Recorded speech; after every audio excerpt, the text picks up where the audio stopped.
Why don't we start?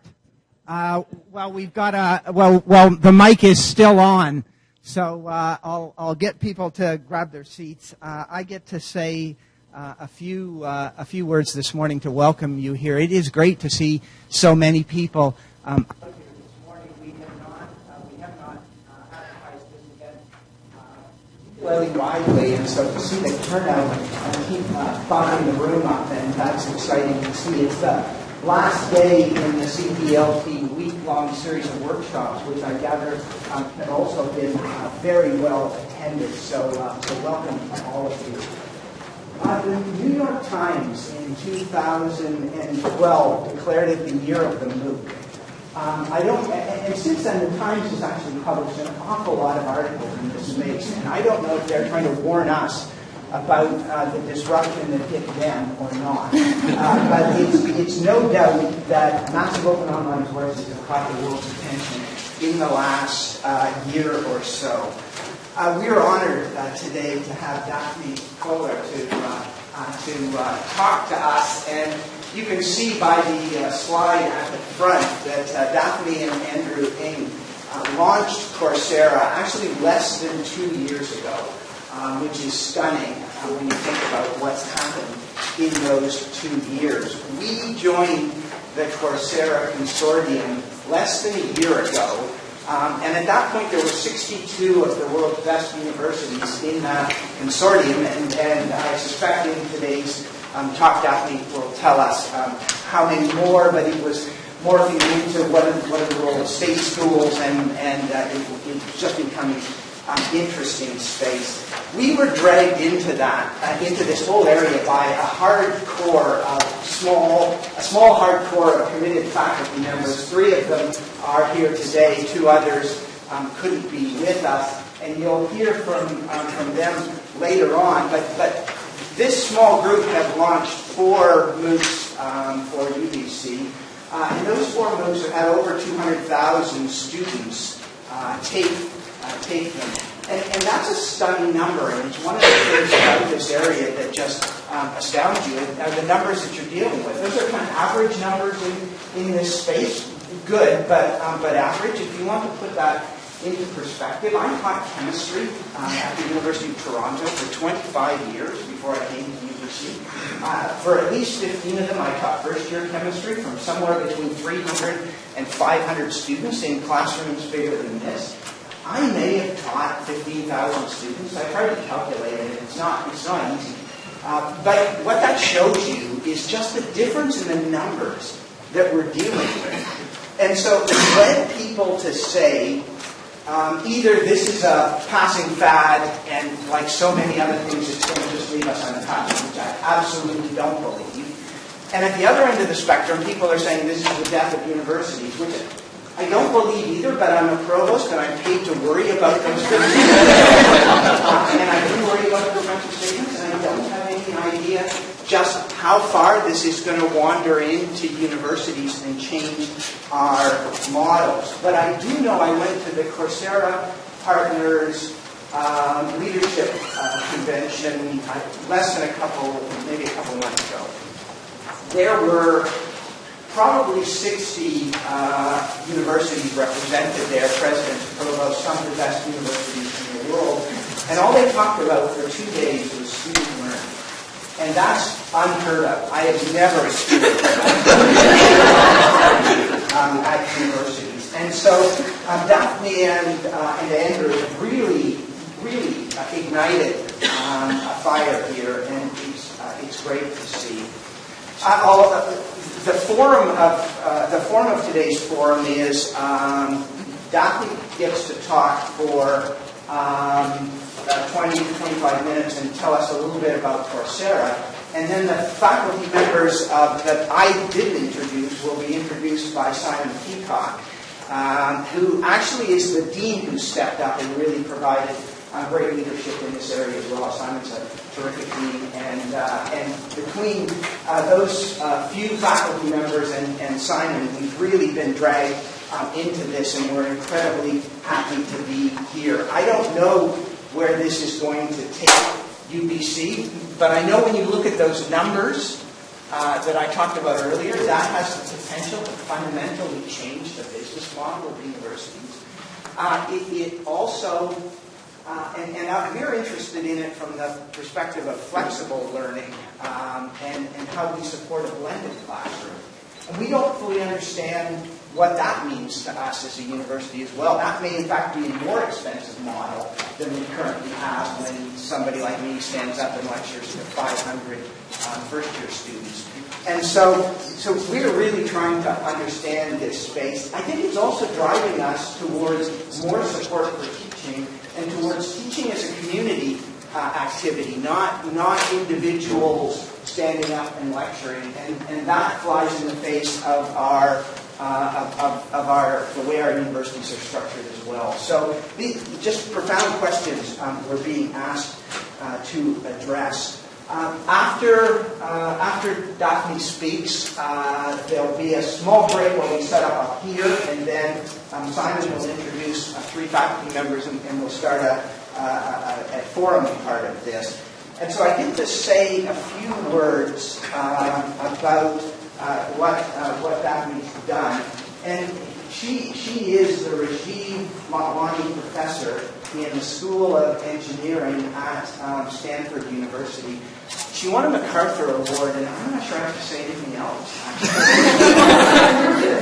It probably stops there. Her interests are in machine learning and probabilistic methods to analyze complex domains, which she applied to the classroom in her teaching, and is what's dragged her in to this whole area. She's an outstanding researcher. She is committed and passionate in her approach to education, and I don't think I really have to say anything else. Welcome. Thank you for that. Thank you.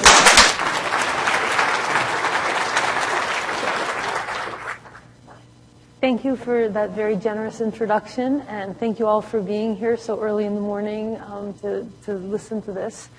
So I'm going to tell you a little bit about the history of what we're seeing today in this online revolution, this year of the MOOC. And I just want to correct a couple of Provost Farrar's statements. We launched not 2 years ago, but actually we had our birthday a month ago, so we've been operating for about a year. And when you guys joined back in September, there were 33 institutions. So now we're up to 70. So it's, but we'll get to that. One of the most staggering things about this whole thing has just been the rate of change, the rate of growth in this whole area. But never mind.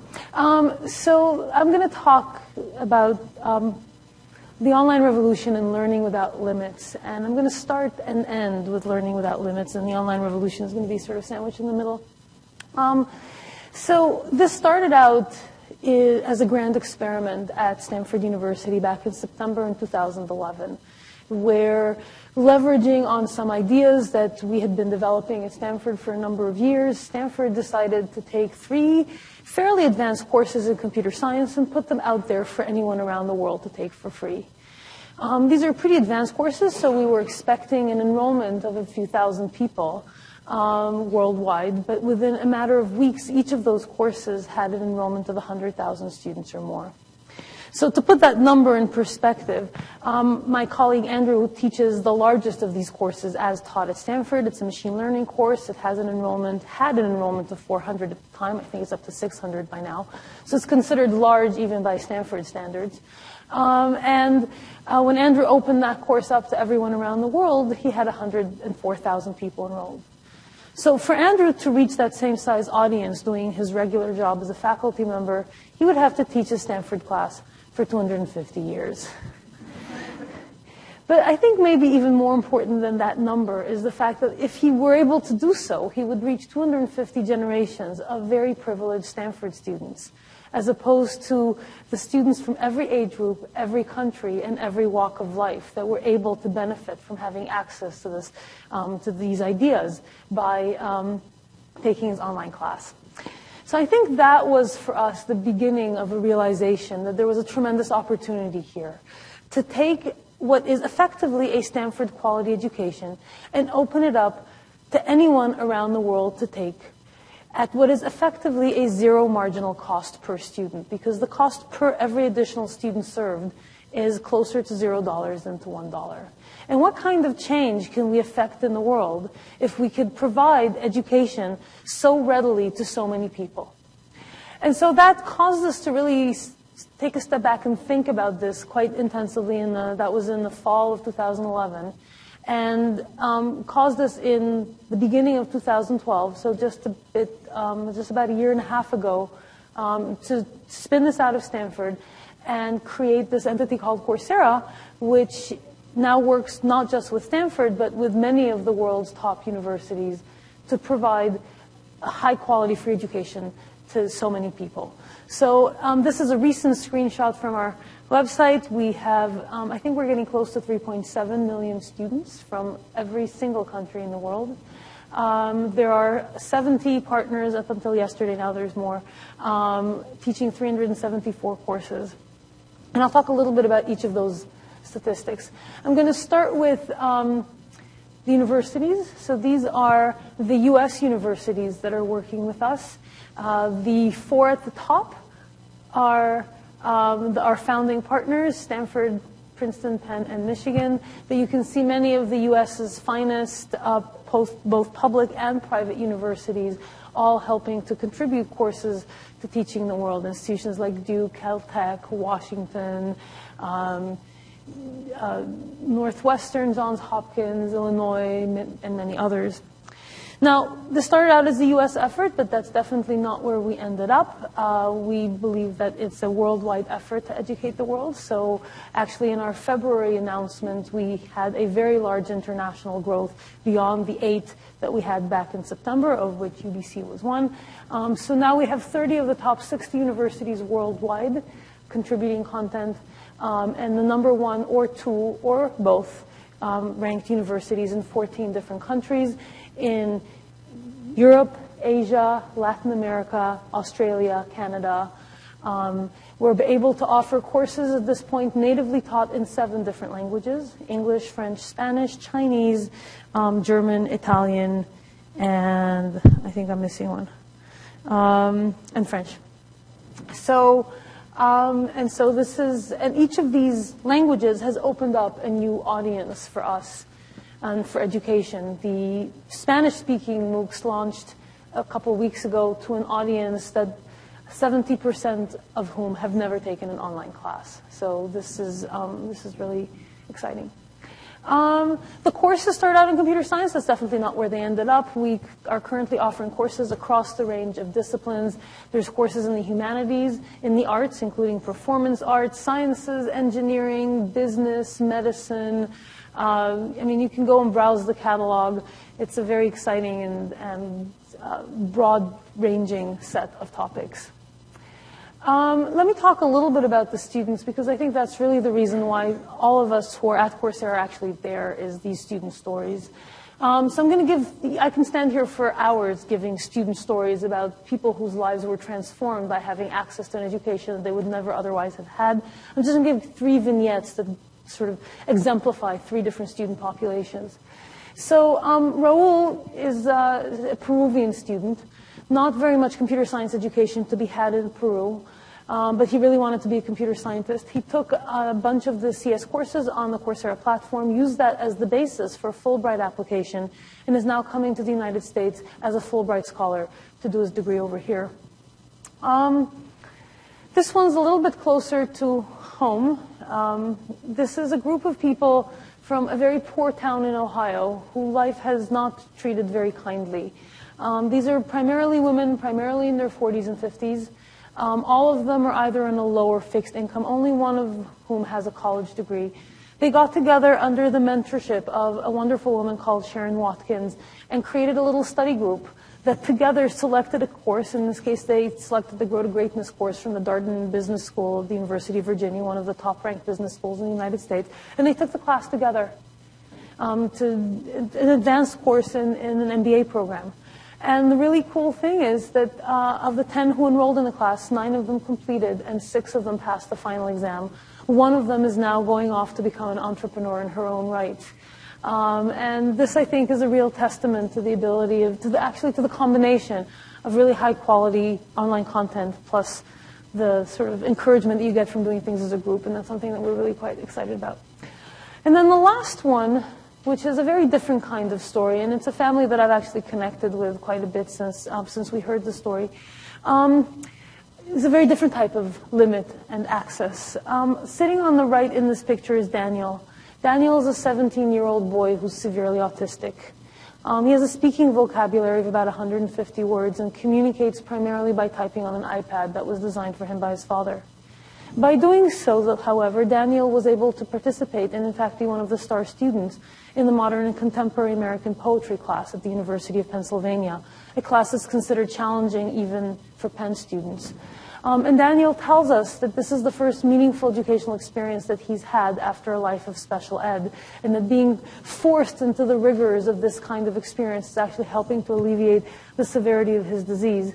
And just last week, his father sent me this picture.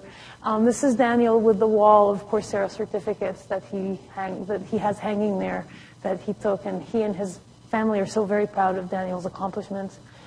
So this is actually not an atypical story. I mean, this one's particularly striking, but there's many other people who, for whatever reason of health disability or learning disability, are not able to attend the typical college environment, and this is their only access to education. Okay, so with that introduction, I'm going to move into a little bit about the online component, what the experience of the platform looks like, and then we'll come back to that at the end. Okay, sorry. So one of the things that we try to do is to make this not like a traditional open courseware site where the content is just sitting there statically waiting for somebody to join in anytime. Here, this tries to resemble a course at an actual university. So give the students a real experience that would be like attending college. So the course starts on a given day. Every week, just like in college, there's material the students are supposed to learn. And every week there's homework that the students have to do, and they get a grade. And if they don't do their homework and they don't get a grade, they don't pass the class. And you can see the impact of that intervention in this timeline over here. The x-axis is time, y-axis is number of, I keep pressing the wrong button, number of students on site, and you see that little heartbeat pattern. That is the day before the deadline. Every week, the day before the deadline, people come in to do their homework. So that should be reminding you of something, I think. And then at the end, there is a certificate. And you saw the certificates on Daniel's wall, and we'll come back to that in a little bit. So there's a reward at the end if you actually do all your homework. So now let's talk a little bit about the different components of the student experience. So the first is the ability to personalize the learning to the students' needs. And I think really what we're seeing here is that by breaking away from the shackles of in-class instruction, it provides the instructor a lot more flexibility to customize the material, both of the material and to the students. So we teach in 50 or 75-minute blocks because of the need to move students into one room and out at the end. Not a particularly natural unit for students' attention spans, or for that matter, for the material itself. And so instead, what we're doing here is we're breaking the material up into small units that, of 8 to 10 minutes that the students can traverse at their own pace, at their own time, pausing when they need to pause, rewinding when they need to review the material. And so you could really allow students to personalize the learning experience to their own pace and their own needs. You could also do additional forms of personalization by providing background material that some students might need and others not, or optional material that some students might be interested in, but not necessarily everyone. And so you can really move away from the one-size-fits-all model of education that's been imposed on us in these 400-person lectures that we talked about earlier. Now, even those short video modules, however, are not just self-contained, that you just sort of sit there and passively watch them for the entire 10 minutes. We wanted things to be constantly interactive and engaging. And so this is what the experience actually looks like. There's sound here, but I'm not playing it. This is Scott Page, one of our Michigan instructors. You can see him lecturing. The video hits the yellow notch, and the students get asked a question. Every single student has to answer that question, get told immediately whether they're right or wrong, and have the opportunity to try again. Now, this is the kind of question that as instructors we might ask in class, but when you do that in these 150 or 400-person classrooms, what typically happens is that, 80% of students are still scribbling the last thing I said. The ones with their laptop open, they're on Facebook. And then there's the smarty pants in the front row. Hi, Kevin. Who blurts out the answer before anyone else has really had a chance to even realize that a question had been asked. And sorry, Kevin, I didn't mean to pick on you. And so Kevin used to be my student, that's why I can pick on him. And so this is really a way for every student to engage with the material. Now, of course, these little baby questions in the middle of a lecture is not where the meaningful learning happens. That happens in the weekly homeworks. And so the challenge here, of course, is how do you grade the work of 100,000 students when you don't have 5,000 teaching assistants? And we've put in two mechanisms to help with that. One is to have a computer do the grading for you, and fortunately computers are now capable of doing a fair bit of grading at a fair bit of depth, not just multiple choice, but also short answers, computer programs, computer models, math expressions, and so on, and I'm not going to go into great depth on that because it's most of it's standard technology. What I will, but let me just show one example of one of the computer-based grading examples. So this is in the Computer Science 101 course. The students are supposed to do an exercise that color corrects this image. They're programming actually in the browser. They get to try stuff out. They run it. They're immediately told whether they're right or wrong, and I'll come back to that in a second. And they get to try again until they are told that they're right. Now, this immediate feedback is a huge component of this whose impact we had not appreciated going in. When a student submits a piece of work in a traditional on-campus class, usually it's a matter of weeks that elapse between the time the material is taught, the work is submitted, and the time the student gets the feedback, by which point, even if they didn't get it the first time, none of them are going to go back and relearn the material properly because the class has moved on. Here the feedback is immediate, and that, especially for today's generation, turns this into a computer game.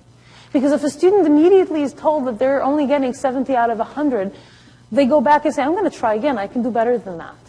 And you can see that behavior in this graph here, which is pretty typical. The blue bars is the initial distribution of scores for a particular assignment, and the green bar is the final distribution for that same assignment.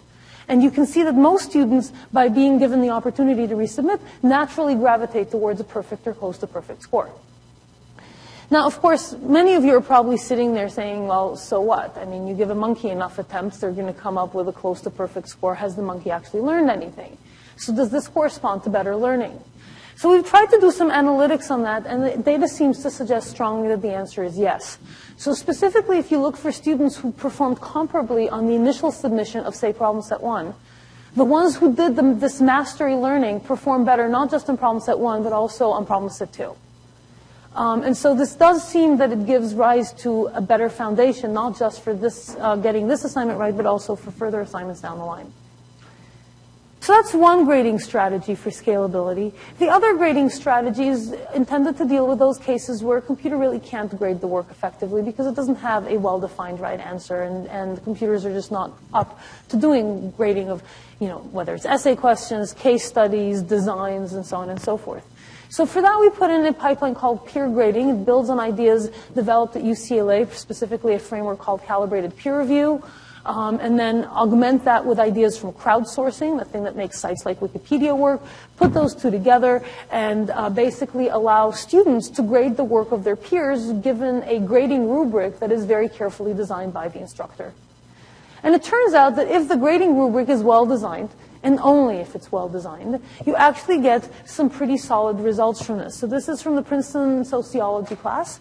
The TAs graded every single one of the 1,200 final exams, each of which was composed of 3 essay questions. And you can see the x-axis is the TA score, the y-axis is the peer score, and there's a very strong correlation. I would argue is commensurate with the level of correlation you would get from 2 TAs grading the same piece of work. And so you can actually get very good results from this type of work, from this type of method. Now, peer grading has 2 interesting aspects to it that I think are worth highlighting. The first is, just like auto grading, this has pedagogical benefits, not just scalability benefits. Specifically, if you think about this from the perspective of the student, this is a task that they have just finished struggling with. They thought about doing it this way, doing it that way, they picked this way, and all of a sudden they're getting to grade 5 different approaches to solving the same problem, demonstrating to them that the same problem can be solved in different ways, which to my mind is one of the key components of teaching people creativity.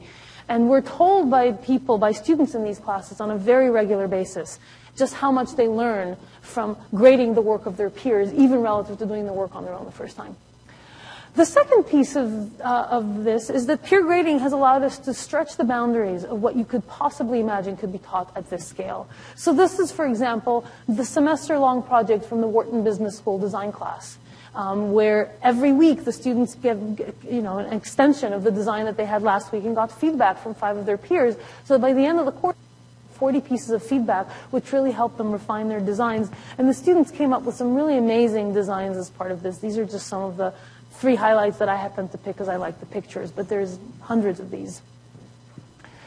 The last pillar of the student experience is that of the community. One thing that doesn't scale is an instructor interacting with tens of thousands of students. It's hard enough for an instructor to interact with 150 students. Thousands is completely infeasible. And so what we've done is we've basically replaced the hub and spoke model of a single instructor providing input to so many students with a peer-to-peer network where students are providing feedback to other students. And in many cases, we find that feedback that students give to each other in terms of answers to questions are actually better than what an instructor would, not because the students are more skilled, but A, because they have more time, and B, because they have just finished struggling with this concept themselves, so often they have a better insight into what's confusing about this and are able to give answers that are more helpful. And so this is really something that we find is a critical part of the student experience in these courses. Now, students, however, in addition to electronic interaction, seem to like face-to-face interaction, and that seems to have evolved organically. There's at this point, well over 2,500 Coursera communities around the world, people who meet once a week in a coffee shop or somebody's workplace and talk about the material in the course that they're learning. And they work through the difficult bits together, and this is an essential component to retention and engagement of students in these courses. These are some of the pictures that we've gotten from some study groups. And then the last piece that I'm going to talk about in terms of the student experience is the certificate at the end. This is something that we put in place only in January of this year. It's something called the signature track, and it's a mechanism that allows students to get what we consider to be a more meaningful credential demonstrating their achievement. This is a completely optional thing. You don't have to be part of this. You can continue to just take the class without any kind of commitment. But the signature track is a way for you to tie your real-world identity to your accomplishment. Submit a picture ID. Somebody compares that to your webcam photo. And at the same time, you create a biometric profile, which in our case is keystrokes. So it turns out that if Kevin and I type the same phrase, it's going to be very different in terms of the rhythms. And I can't forge Kevin's signature, and he can't forge mine. It's very challenging. And so every time I then log into the platform, the platform knows it's me. Actually, my brother-in-law tried to trick it and had his friend authenticate in his place, and now he's shut out of the platform because... So we had to go back and fix it for him. So this allows us to basically confirm that the student is participating in their own learning, and so at the end, if they successfully complete the class, they get this verified confirmable university-branded certificate that they can then go and present to an employer and is considered of value to them. Now, here's another interesting aspect of signature track. People really criticize MOOCs, and I'm sure this is going to come up in the discussion, on the lack of retention. You know, of the hundreds of thousands of people who take a MOOC, only 8% complete. That's true. Only a tiny fraction of the 100,000 ever intended to complete the class in the first place. So, but what you see here, and I think this is a much more reasonable analysis of this, is people who commit to taking the class via signature track. That's a commitment to complete the class. How many of those complete? So, overall, 8%, as I said, of non-signature track students complete the class. About 75%, I think, of the students who sign up for signature track complete it. Now, if you look at people who declared going in that they were highly committed to completing the class, the numbers look even better. 85% of the highly committed students complete the class, and 95% or so of the students, I think 94, of the students who are highly committed and sign up for signature track complete the class. Now, those are actually pretty darn good retention rates compared to anything. And it does also show that having some skin in the game improves retention rates. Okay, so let's see. Okay. Now, the signature track costs some money, not a lot of money, about $50 on average, but we know that for some students around the world, $50 is still a lot of money. And so we put in a financial aid program, which is basically a waiver of fees for students who really need the certificate but can't afford to pay for it. And we've gotten thousands of these applications so far, all of which we've granted. And here's just some of the ways that people plan to use these certificates. For example, there is a professional from Bangladesh who realized that only half of his country has access to electricity, and so is taking the energy and sustainability class in order to try and figure out how to make that better. Or a Chilean student who, for family reasons, wants to do a PhD in Huntington's disease, and so she's taking the neuron synapses and brains course in order to better prepare her for her application. The last piece that I want to talk about is improving learning outcomes, and this is, as Provost Farrar stated, one of the big topics of discussions that have emerged from this. So there are several places in which we think this is going to improve learning outcomes. The first is in the online setting itself. And that one place where we would get that ability is by the data analytics that are available here. So here, one of the things that you get is a measurement of student behavior, student performance at a very fine level of detail throughout the course, and at a scale of tens of thousands of students. And that can give you tremendous insight into what's working and what's not. So here's one example of that. This is from one of Andrew's machine learning assignments, and each of the little crosses is a one-off wrong answer. The big red cross at the top left is where 2,000 students made the exact same mistake in an infinite space of possibilities. Now, if 2 students in a class of 100 make the same mistake, you'd never notice. But when it's 2,000, it kind of jumps out at you. And so Andrew and his TAs went in, understood the basis for the misconception in this particular assignment, and now every student whose answer falls into that bucket gets a sorry you're wrong message, but a sorry you're wrong and you might want to think about this in order to correct your mistake. And that really personalizes the feedback to the students' difficulties and greatly enhances their learning. Which brings me to the first of what I consider to be the 2 large opportunities here for improving student learning outcomes. This dates back to a paper that's almost 30 years ago now by renowned educational researcher Benjamin Bloom, who wrote a paper called the 2 Sigma Problem. In that paper, Bloom studied 3 populations and the distribution of achievement scores. The first is students taught in a traditional lecture format, not a particularly large lecture, 35 students, by the way. The second is the distribution of students taught in a similar lecture format, but in a mastery learning form, which means they couldn't move on to the second topic before demonstrating competency in the first. And the third is the students who were taught via individual tutoring with a human tutor. And you can see that each of those changes gives rise to a full standard deviation, or sigma, as it's called in statistics, improvement in the distribution of achievement scores, which would be an amazing thing if we could achieve that for all of our students, a 2 sigma improvement. But hence the title of Bloom's paper, because Bloom calls it the 2 sigma problem, because as a society, he points out, we cannot afford an individual human tutor for every student. But now maybe we can afford a tablet. The Akash tablet in India costs $20, and the Indian government is hoping to provide one to every student in India within the next 3 years. So if we can provide a tablet to every student, maybe we can ask the question differently. Can we use technology to move us from the blue curve to the red curve and ultimately to the green curve? Now, the nice thing is that the red curve is easily within reach. Computers really don't mind showing the same video 5 times. And they don't even get judgmental if you don't get it after the 3rd showing. And so you can get to the red curve quite nicely, I think, using technology. Personalization is more challenging, but we've talked about self-paced, and we've talked about personalized feedback using large data analytics.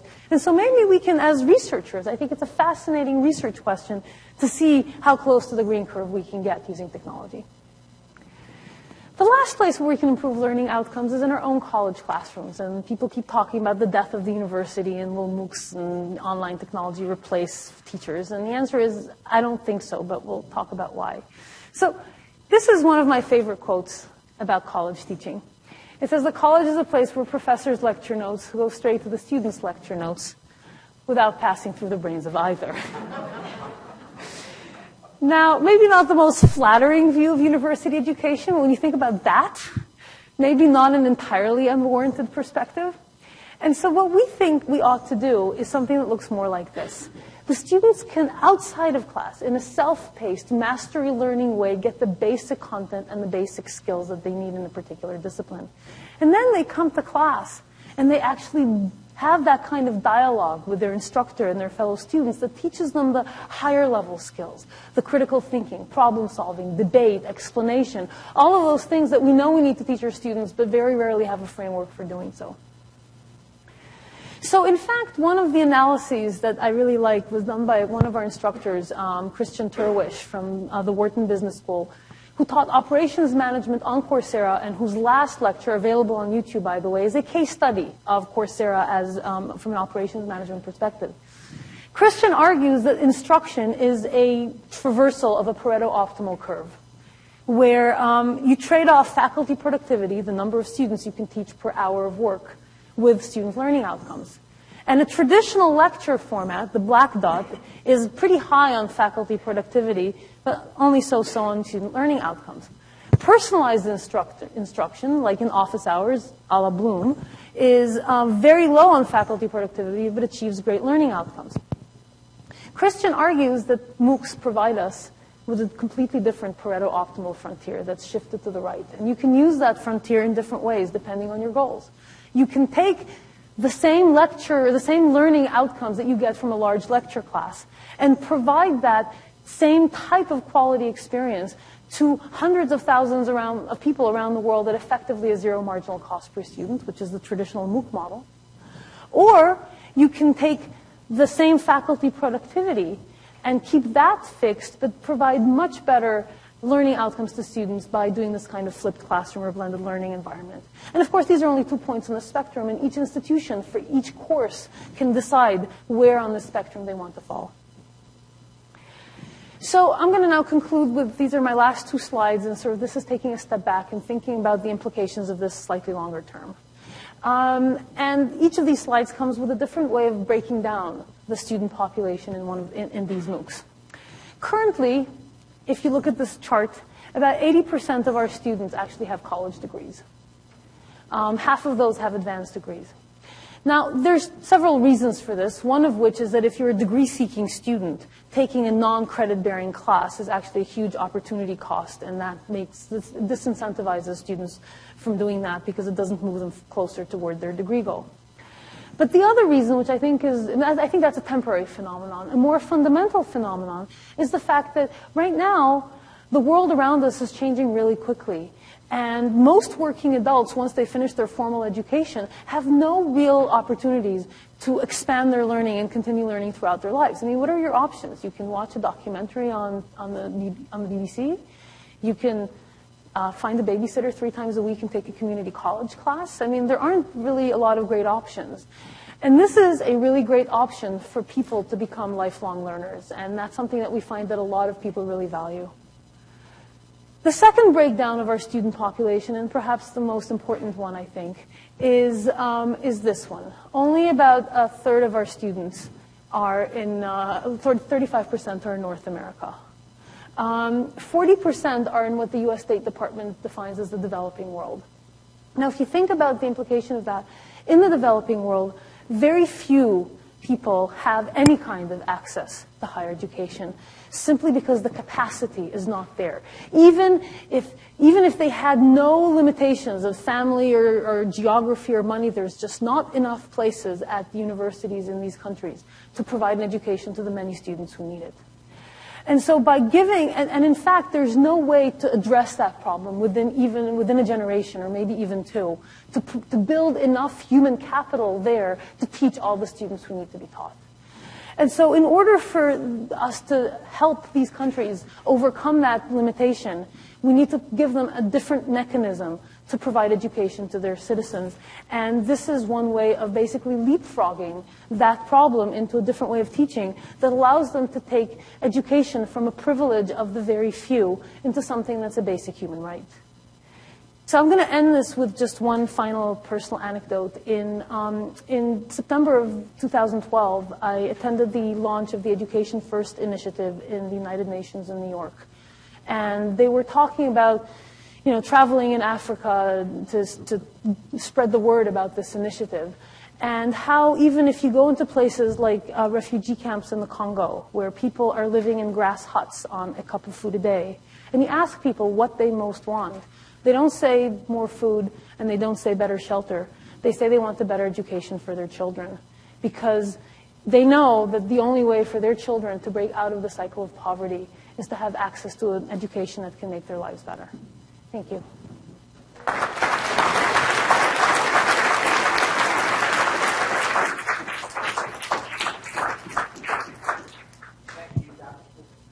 Gift you've given us.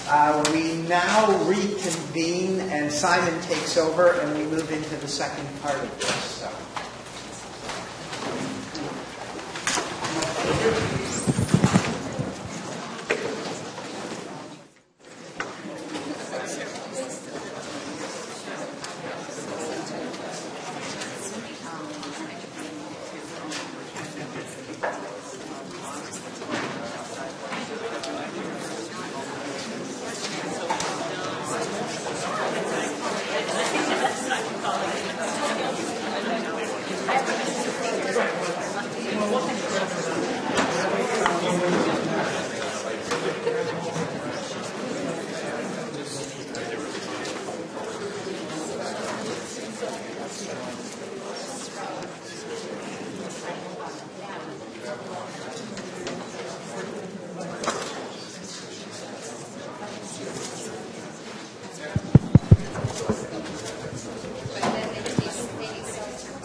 Hello.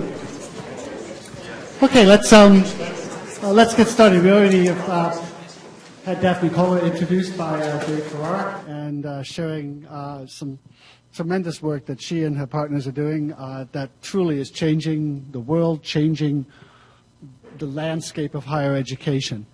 And UBC, I think, is proud of its many years of experience in conducting experiments in online learning. Distance education, the flipping the classroom, and so forth. But things are changing very fast in the world today.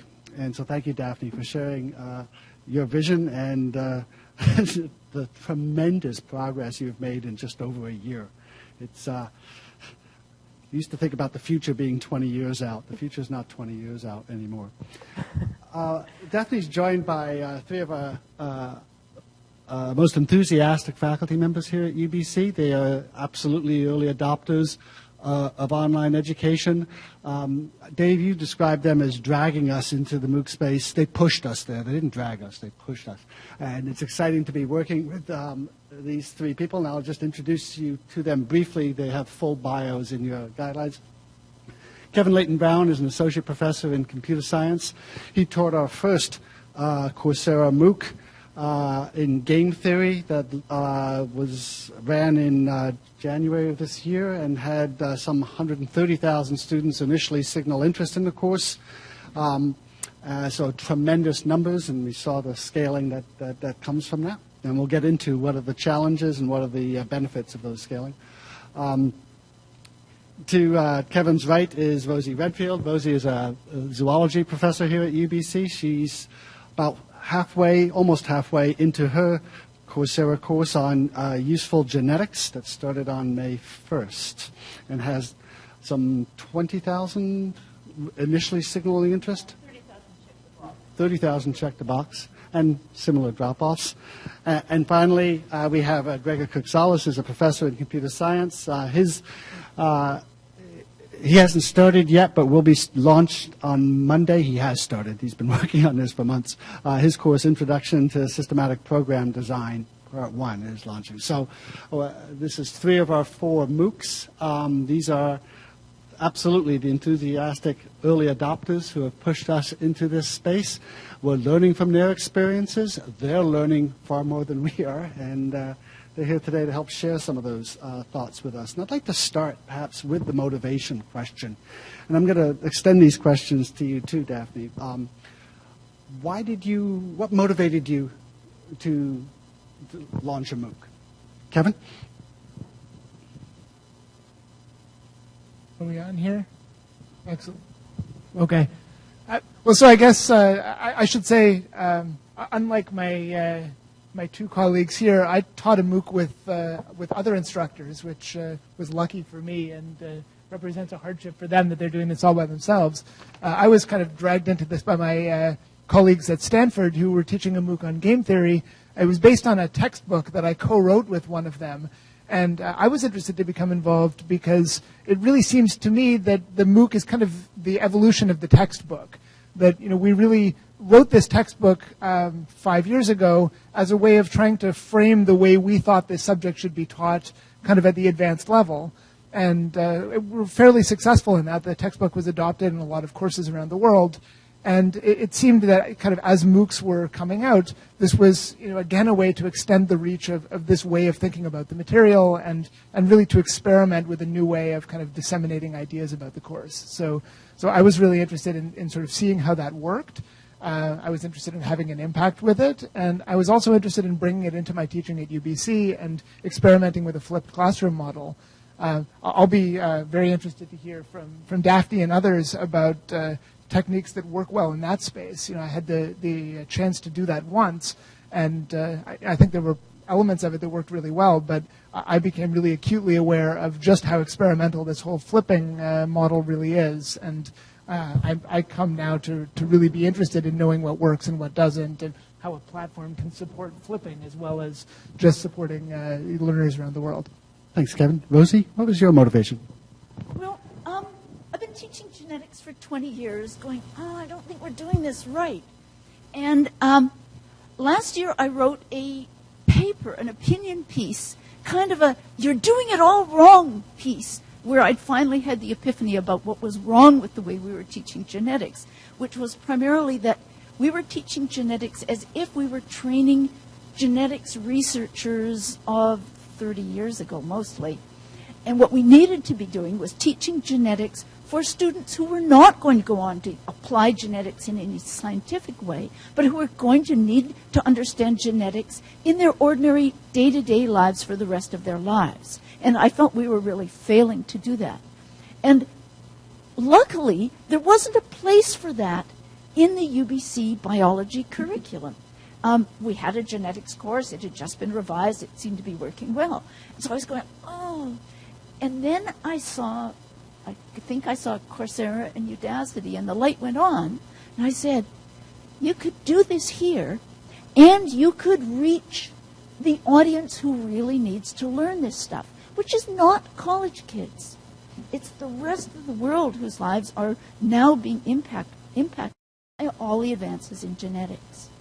And so I started beating on Simon's door, emailing Michelle, let me do this, hurry up, I want to do this.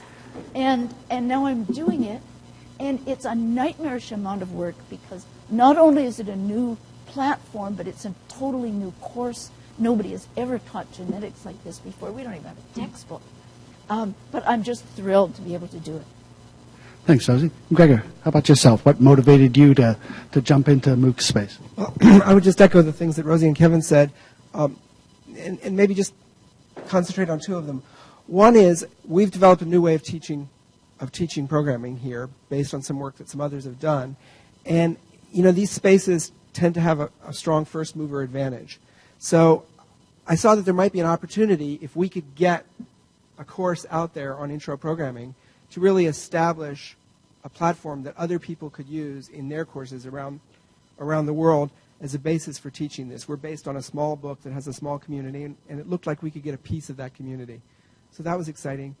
But I think the thing that was more interesting is when you do one of these things, you can bring a lot more over time resources to bear on producing the kind of video. And as Daphne said, you know, I really have this sense that in the future, every single wrong answer that you click is going to get you a video about that wrong answer.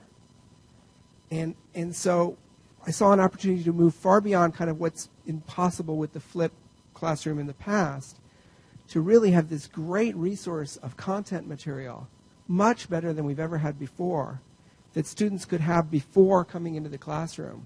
And I thought there was a chance of taking our classroom courses much farther than they've ever taken before because of the greatly increased quality of this material. And that's what we're trying to play with. Daphne, what motivated you to to not just get into MOOC space, but define it and literally lead the world in this area? So I actually started this 4 or 5 years ago in my role as a Stanford instructor, when a group of us who had been award-winning teachers were invited by Stanford administration to come up with ways in which faculty could interact more meaningfully with students, as opposed to just this one-way communication that is so typical of many of the Stanford courses, as well as in other places. And it was actually a few months after that meeting, I was listening to a talk about YouTube when I realized that it really wasn't a particularly good use of my time or my students' time to stand there and have me deliver the same lecture that I give year after year after year, if instead we could actually do something in the classroom that was much more dynamic and contextual. But of course, you still need to find a way to convey the material, so we could basically flip the classroom, have the students get the material that they need outside the class and then come in for that much more interactive experience. And so for me, this was the beginning of this, was not actually a MOOC. It was how to improve the quality of education for Stanford students. And it was only sort of at that point, oh yeah, and we could also, if we're giving all this great content to Stanford students, why don't we open it up and make it available to the rest of the world, was kind of a second step in my mind. And of course, that's what caught the imaginations of so many people because of the numbers that are involved and the open access nature of it and so on and so forth, and the opening up of some of the world's best educational experiences to so many people. But for me, I think the first half of it is still as equally important as the second half. That is, you still need to provide people with that basic educational experience. And I think that this kind of blend of really high quality content, which, as Gregor said, you could really refine and enhance and provide people with a really deep and engaging online experience, that's half of it. But the other half, which is the kind that you get from personal communication in a classroom with an instructor, with peers, is, I think, equally important to great learning outcomes. Thanks, Daphne. I want to return to the flipping the classroom aspect in just a moment, but first I want to just go back to some of the earlier points about the scaling involved. And as I think about my experience as a faculty member in teaching, even teaching a class of 200, there's upsides and downsides to scaling just at 200. The complaints scale from a small class to 200. Also, though, you tend to get more people coming up to you and saying, hey, that actually changed my way of thinking about something, or in the extreme, that changed my life.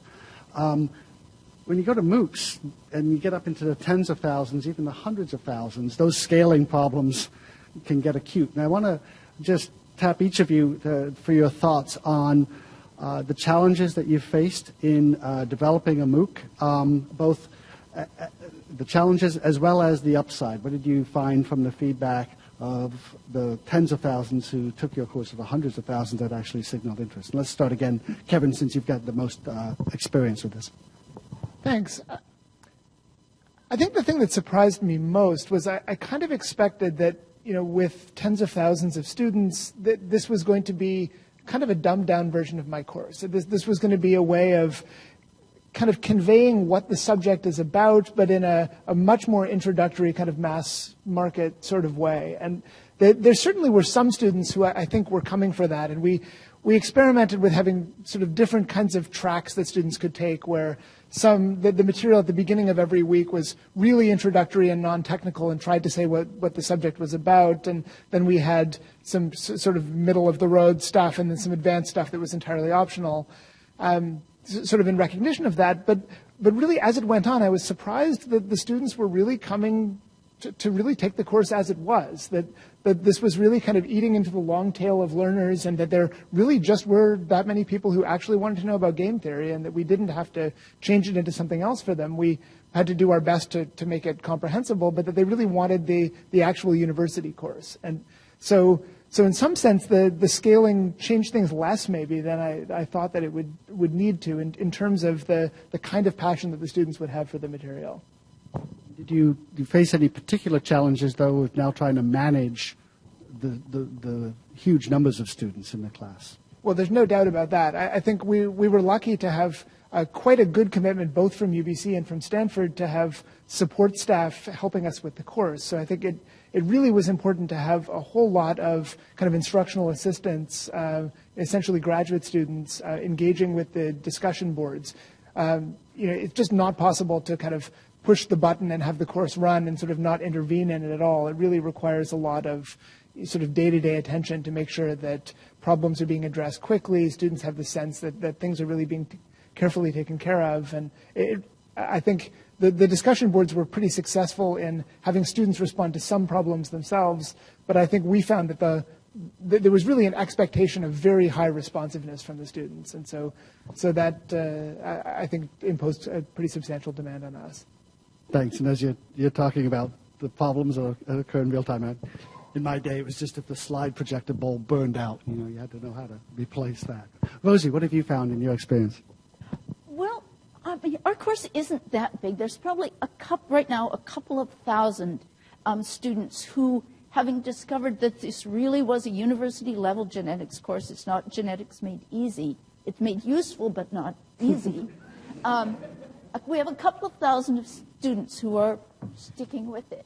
And it's true that, especially at the beginning, it was really important to establish a kind of a tone on the discussion board that you can trust us, that we are looking after things. We're not screwing around with you. We're doing our best. And I think we did that quite well, and we can feel that in a strong sense of support from the students for us and for each other. They're more forgiving of the times when we make mistakes. But the best thing I found about so I don't feel that the large numbers are a problem at all. But what I'm really getting is the benefits of the breadth of backgrounds and experience that students are bringing to the course. And that in two ways. One is we do have a lot of students who they've taken biology, but it was at least 10 years ago, and it was only in high school.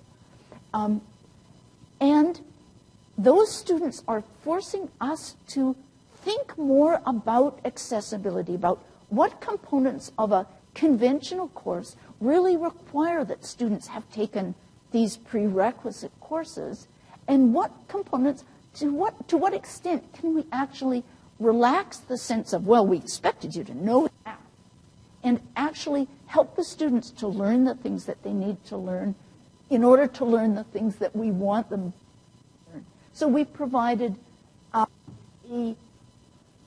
check your knowledge, are you ready for this course quiz at the very beginning, with a list of sort of remedial, we didn't use that word, but resources to bring their background up. Link online high school biology textbooks, which are remarkably difficult now. The other thing that the breadth is bringing is how much there are people who know all kinds of things that I don't know. There's an oncology in my course. Every time I make a glib remark about the basis of cancer, he sets me straight, and which is great. And it's really fine. And there's a woman who knows a ton about cat genetics, and cat genetics. The very first genetics book I ever read was called Genetics for Cat Breeders. I wasn't breeding cats; it was just interesting. But there's a lot of understanding of basic genetics in there, and she, said, "Oh, that cat, no, it's not. Those alleles don't work this way. Here's how they work." And now there's this great long thread of discussion of people about their cats, of their cats. And it enriches the course amazingly. So I think we're really lucky to be able to draw on its breadth of ways that genetics is relevant and useful to the people who are taking the course. There's also a lot of discussion, surprisingly a lot of discussion of people's medical histories and family genetics stuff going on. Somebody's posting anonymously because he doesn't think his mother-in-law would appreciate him broadcasting to the world that she's colorblind and has something else interesting. Anyway. Thanks, Rosie. It sounds like you've used this as an opportunity to really build a learning community that you are part of, and so you're teaching each other, including yourself, as part of it. And that's fascinating. So, Gregor, what do you see as the major challenges and the upside? I mean, we're only 72 hours in, but I've done a couple fairly successful open source software standardization efforts, which I basically see as very much the same thing. And what I used to tell my team there is it's harder to get people to use a free product than a product that they pay for, because they don't have enough skin in the game at the beginning. They got to feel like it's really good. They got to feel like it's worth their time. And certainly you see people be more demanding of these classes than they might be of college courses. And I think partly that's because in a way the group is larger, but in a funny way the demographic is more narrow. These are the keeners. Right? There's not somebody who's taking your MOOC at 11 o'clock on Friday night because their mother's making them do it. Right? They're taking it because they really want to take it. And so in that sense, I think the group is more compressed. With respect to scale, one of the things I've figured out now is you can play the same kind of tricks that the big websites play, which is if you roll new material out at the time of the 24-hour clock when you have the smallest demographic, then you can find the mistakes in that material making the least number of people unhappy. So we roll out at 11 p.m. Pacific time. And, the Hawaiians find all our problems, and then we fix them. And the East Coast wakes up to a polished product, right? And then you fix the mistakes. So, Daphne, you've interacted with hundreds of Coursera instructors. What do you find the big challenges are that these instructors are facing? Well, I think what Rosie said is a pretty typical reaction, is that this is an ungodly amount of work, but that I have yet to hear from a single person that they're sorry they did it. So I think the opportunity that this gives people to do a number of things that are very different. First is to reach not just a large audience, but a much more diverse audience of people than you would ever normally have the opportunity to encounter. So, I think just elaborating with a slightly different twist on Rosie's story, one of our first humanities instructor taught a humanitarian sociology class. So it was the Princeton class that I mentioned. And every week he had a Google Hangout video chat with 8 or 9 of his students selected from the public students around the world, each one from a different country, and discussing the sociology question of the day. And of course, sociology is a very contextualized discipline with different societies bringing very different cultural mores into the questions.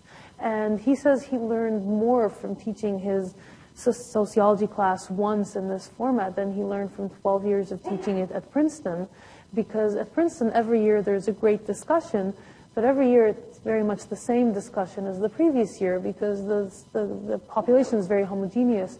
And here it was just such a diversity of perspectives that really reshaped his thinking about his discipline and allowed him to bring that back into his classroom teaching in a way that really inspires him. So I think that's one aspect of it.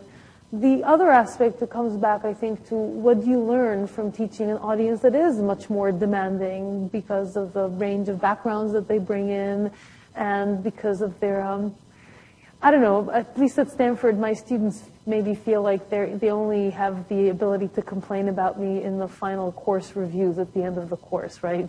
So at the end of the course, you discover all of the things that you've done wrong, by which point it's too late to fix it until next year, and by next year, often you forget. Here, the students are really not shy about telling you all of the ways in which you're screwing up. And so you get very direct feedback, both from the students' comments as well as from the data analytics about all of the things that your class is not doing well. And so you have a much tighter feedback loop in how to improve your class, as Gregor said, very much in a very timely manner.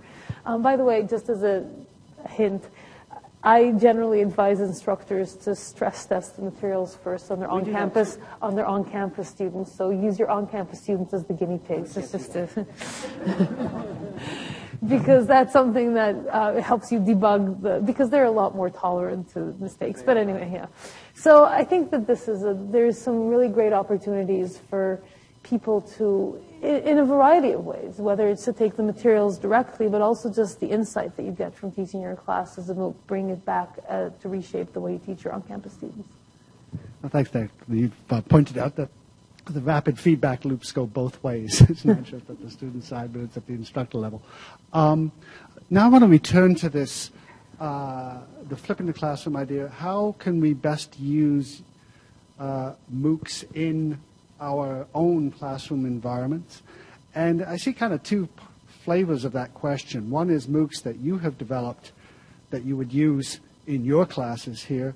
And the second question would be using MOOCs developed by other people in your classroom here. So what does that look like to you? What are the opportunities there? What are the challenges? The press is alive with this today, or just in the past week, there's been a lot of pushback. You know, our faculty, the glorified TAs of tomorrow. So I think that'd be a very interesting place to explore your views. And maybe I'll just mix it up a bit, and I'll start with you, Gregor, and your views on flipping. I'm getting used to having time to think. So, I mean, two things.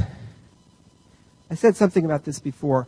I think one way to use MOOCs is, I want to distinguish the traditional flip, which I realize is not traditional for a lot of people, from going beyond that. So in the traditional flip classroom, you cover roughly the same learning goals, but you do it better because the in-classroom experience is more interactive, ... I think students these days are much better with network thinking, much better with seeing online material as a resource rather than something that has to be mastered. And so I think we have an opportunity in the classroom to go well beyond our previous learning goals and get into some of the kinds of ways that I think graduate schools and employers have always been frustrated with our students, which is they're not very good at ill-defined problems. Like they're not very good at, I have no idea what's going on here, but the customer's mad, fix it. Today. Whereas, you know, we tend to be going in this direction of crisply defined learning goals and crisply defined problems.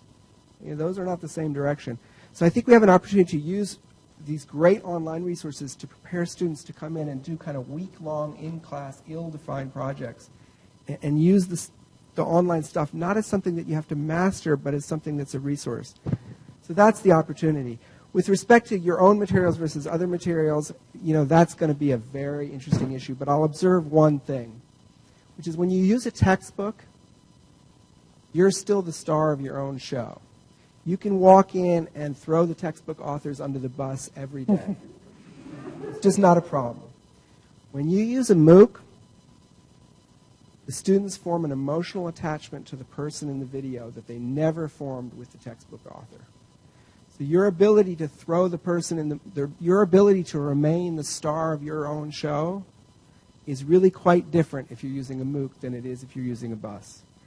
A bus. That too. I'll stop. Thanks, Gregor. Rosie? I want to take a different slant and to pick up on that, we're just going to be glorified TAs. Because, I don't know, some of you maybe don't lecture, but those of you who do lecture know that lecturing is soul-destroying. It's mind-numbing. You're standing up in front of them and they're half asleep. The TAs, at least potentially, have the better job. They're actually talking to the students. There's actual learning going on.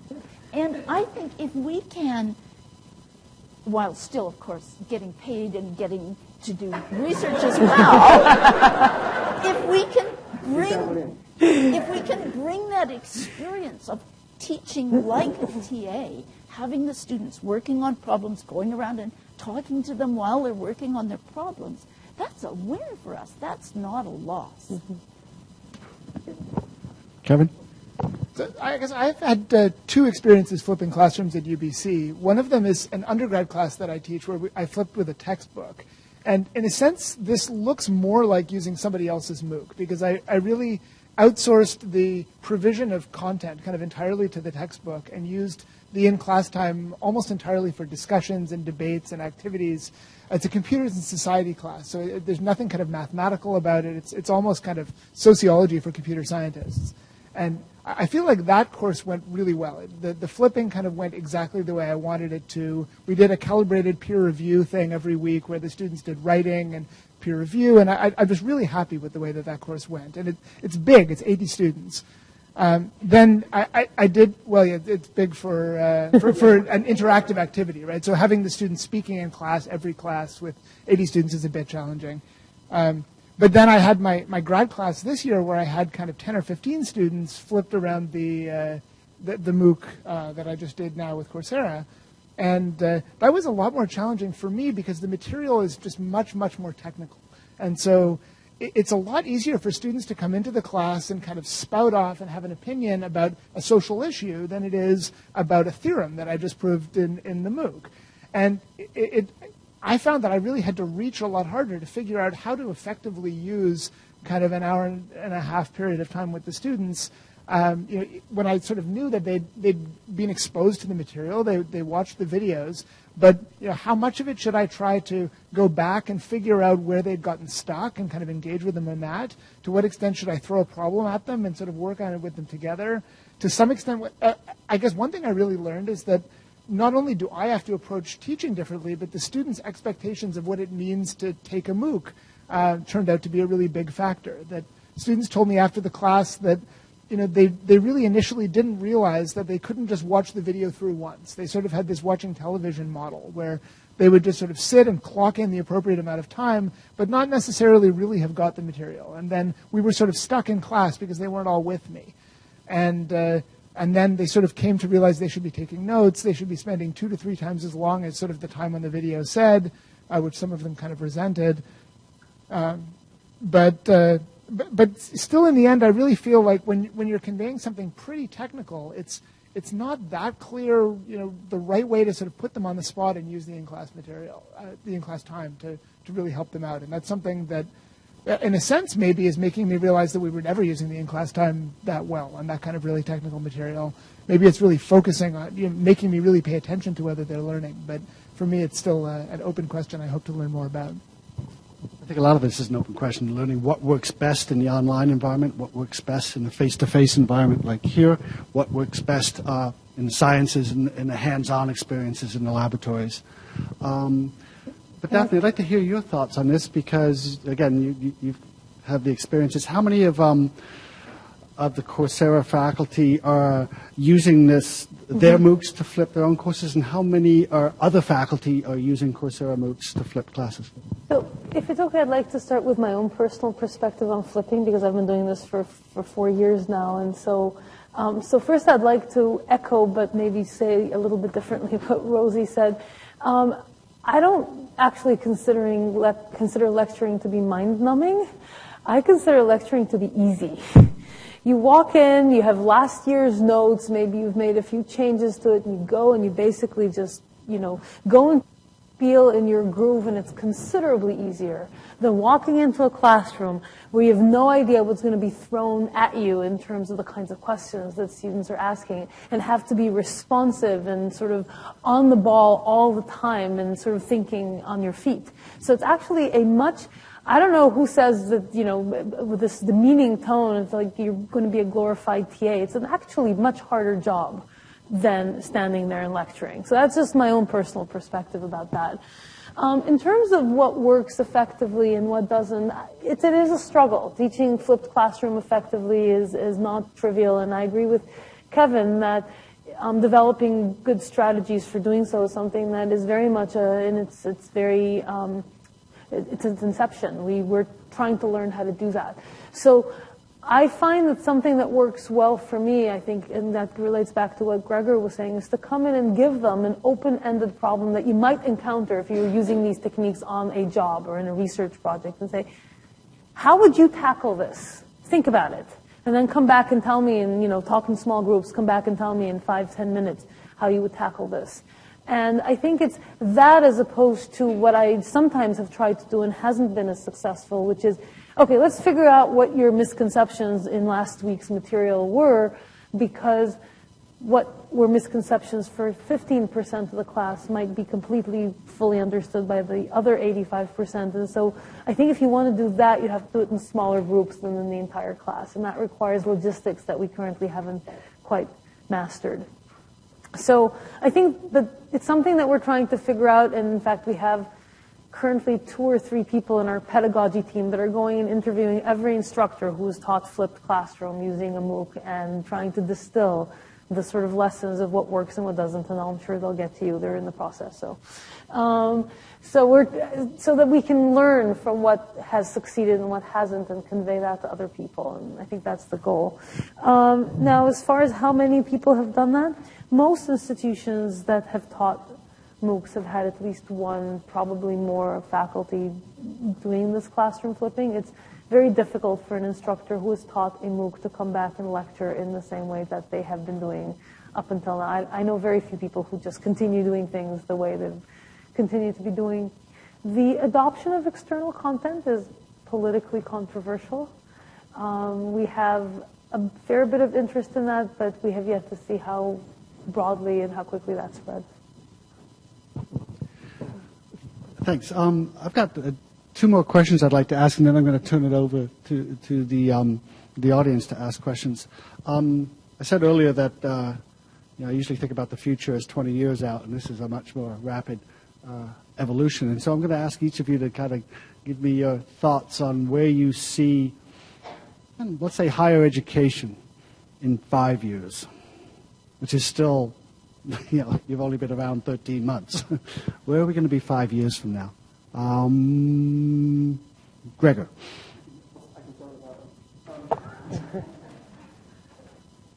I don't know, but thank you, Gregor. Rosie. But I'm hoping to still be getting the paycheck.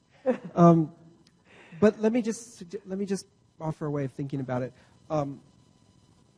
which is to not look at the MOOCs for a minute. Sorry, come on. You're not going to get away here with.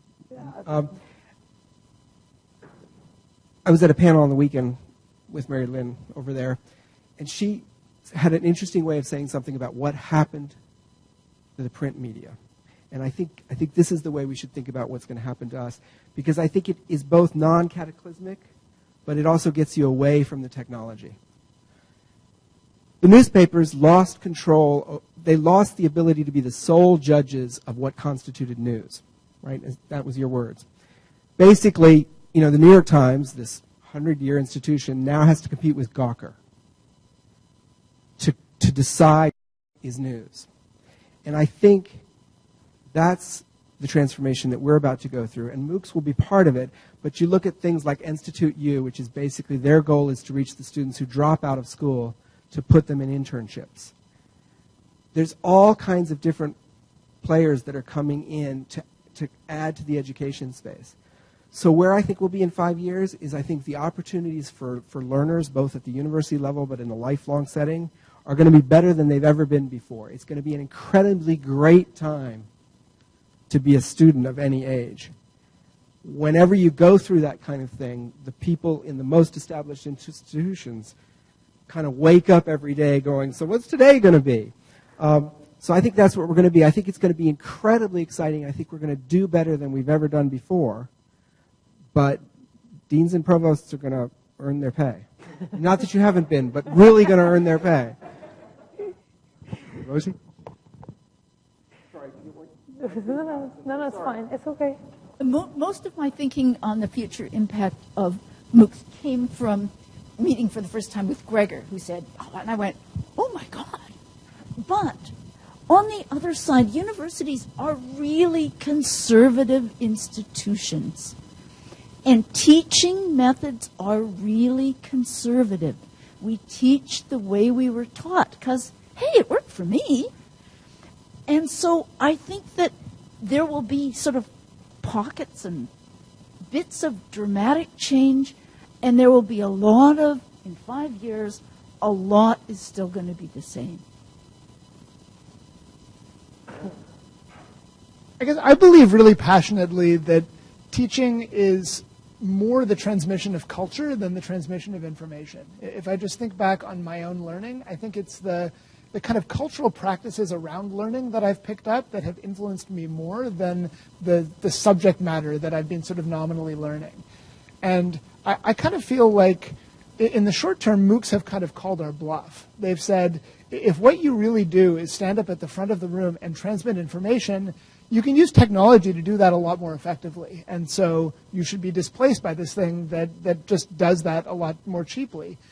I hope that the way that we'll respond to this is to notice that was never really the main thing that was going on that caused learning to happen, and to better articulate what it is that we do that really does make learning work in the university setting when it works well. I think we'll probably do that in part by leveraging these tools and finding ways. I mean, obviously there's an information transmission component, and I think we'll find clever ways of blending, but I think we're going to be forced to become much more articulate and aware of what that value add is that we provide. In the longer term, I think people like Daphne are going to be trying to find ways of taking that value add and bringing it into the MOOC platform as well. And where that's going to take us more than 5 years out, I think, is anyone's guess. But I'm interested to hear what Daphne will say about that. Daphne? Okay. So there is actually a fairly vocal, I don't want to say critic, but non-MOOC fan who's a college instructor who basically has a quote that I really like. And it says, if you teach in a way that, if you can be replaced by a computer in your teaching, then you should be. I mean, if that is the value proposition that you provide to your students, then maybe you should be replaced by a computer. And I don't think it is true for most teachers, and it shouldn't be. But I think coming back to the part about provosts and presidents and deans having to earn their pay, I think it's incumbent on every education institution today to think really carefully about what is the value proposition that they provide to their students. And if that value proposition is we pour a lot of content into their brain and we give them a piece of paper at the end, that is not a sufficient value proposition, I think, for institutions to remain successful. And institutions that take that route, I think, are going to struggle, because there's going to be other institutions out there that come and realize that content, high quality content, is about to become free and ubiquitous. And that if that is the only thing you're providing to your students other than that piece of paper at the end, then you're not really giving them a lot. And so what we're going to start seeing, I think, is a reshaping of institutions that think about, what am I providing? Is it the opportunity to interact, as in Tier 1 research universities, with the best scholars in their discipline, giving that opportunity for meaningful engagement for students with the research trajectory? Is it in some other institutions by connecting students with internship opportunities in particular disciplines, connecting them with an alumni network in a particular sector? I mean, some of the in-class engagement and interaction, the teaching of critical thinking and problem-solving skills. I mean, there is a value proposition there to be had, but institutions that don't attempt to identify it and really sort of leverage it to give more to their students than just the content, I think they're going to be in serious trouble. I couldn't agree more. If we can't articulate the value that we add, then we deserve to be replaced by computers. Yeah. And to your list of possible places where we do add value, I'd also include, as the Dean of Science, the hands-on laboratory experiences that are very difficult to capture online. Absolutely. It was not intended to be an exhaustive set. No, just had to put in a plug for science. My last question is actually a two-parter. The first question, it's, what question should I have asked you? And answer it. So, is there something that that hasn't come out in this panel discussion that you would like the opportunity to tell the audience here of faculty and staff and learning technologists and the like in the room?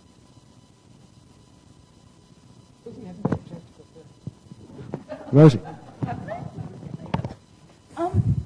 I just want to say a word in defense of teaching sort of complex thinking skills with a MOOC. That, I mean, the problem students are having with useful genetics is that they expect that this is going to be, the quizzes are going to say, well, were you paying attention in the lecture? What did I say then? Tell me it again. And instead, we're giving them challenging problems that they have to do a lot of thinking about just to figure out which button to click in the multiple choice. And that with a lot of thought on the part of the people who are designing the quiz questions, that a multiple choice machine graded set of questions can be every bit as challenging as the ones where they have to spend half an hour drawing things on pieces of paper and hand in this thing that a TA has to grade. So we're really proud of our assessments, and we think that the combination of calibrated peer review, which I've been a big fan of for years and have used in face-to-face courses, and very carefully designed computer-graded assessments can really force students to do an awful lot of serious thinking, not just memorization, regurgitation of content. Thanks. You get to choose who to pass that one to.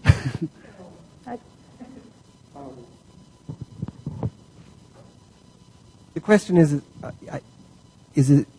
fun and is it intellectually stimulating? The answer is yes.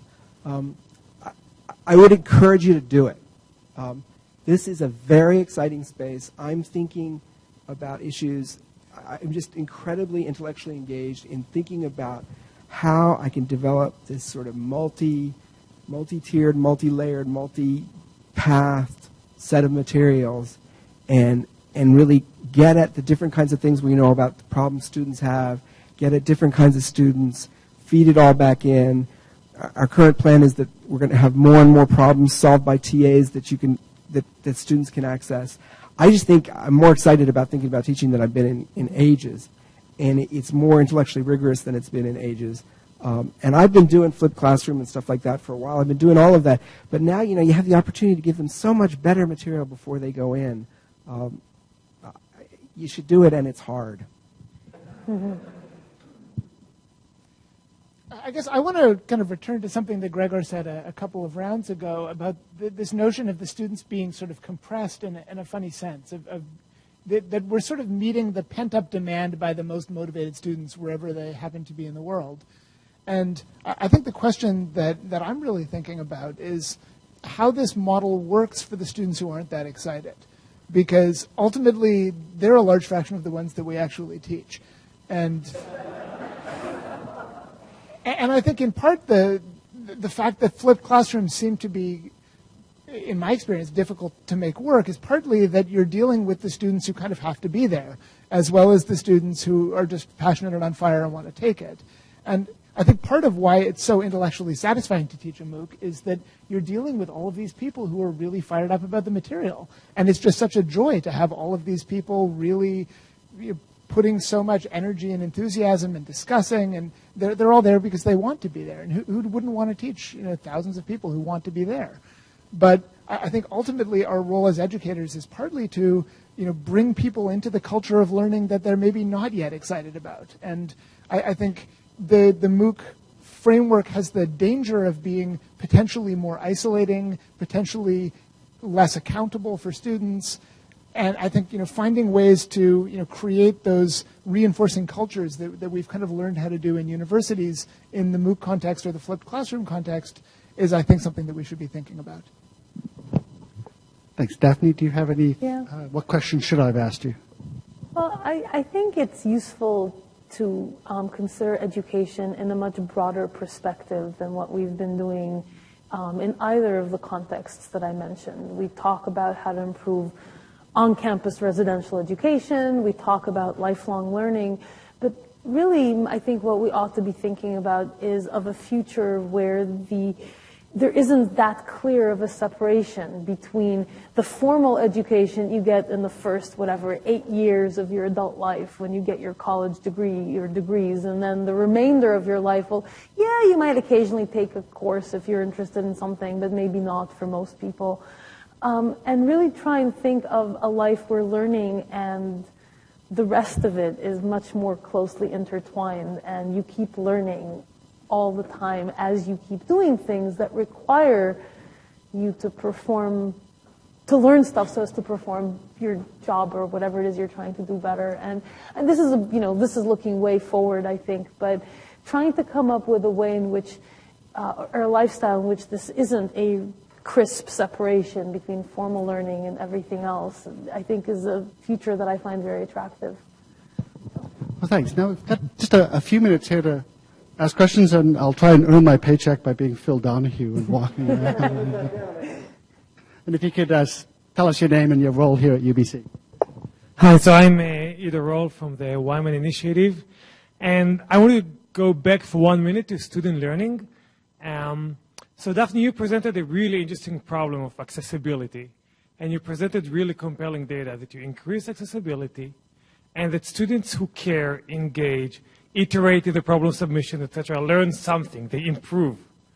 And it seems to me that that's not the same threshold that universities should aim for, right? Learn something. We hopefully do more than this in creating cohesive body of knowledge, etc., etc. And then you did great when, like really interesting for me, when you talked about the added value of universities. But so the problem you suggested is part of the problems that universities should solve.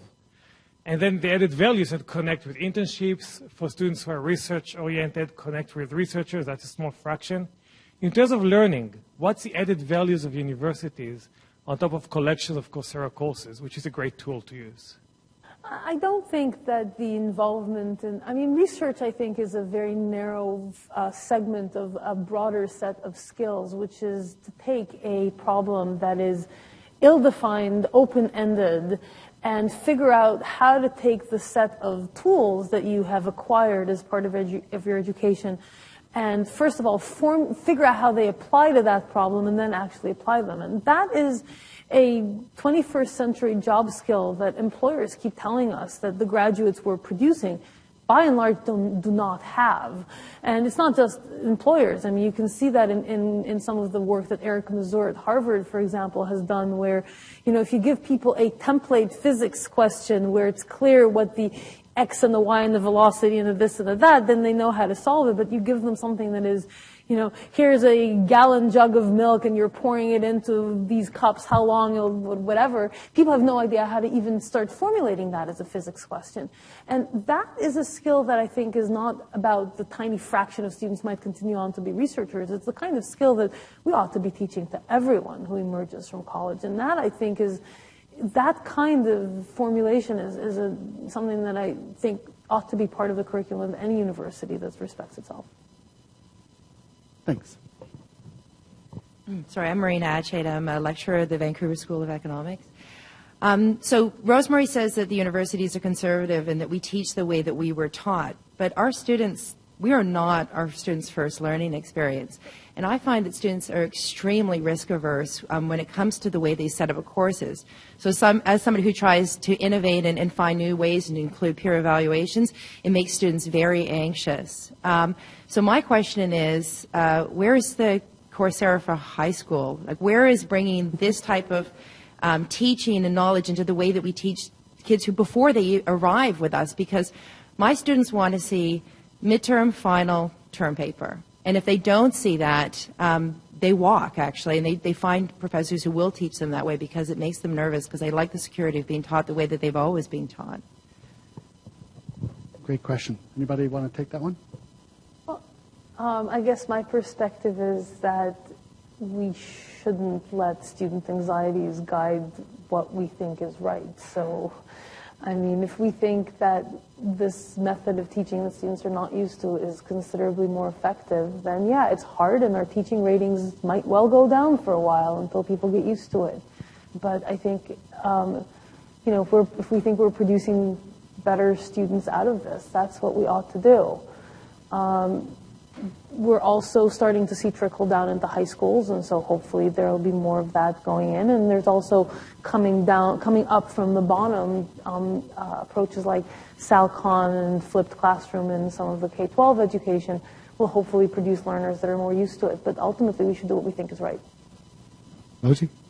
I am partly shifting the question a bit. I've been doing something for years that makes students very uncomfortable, which is giving them open book exams and quizzes.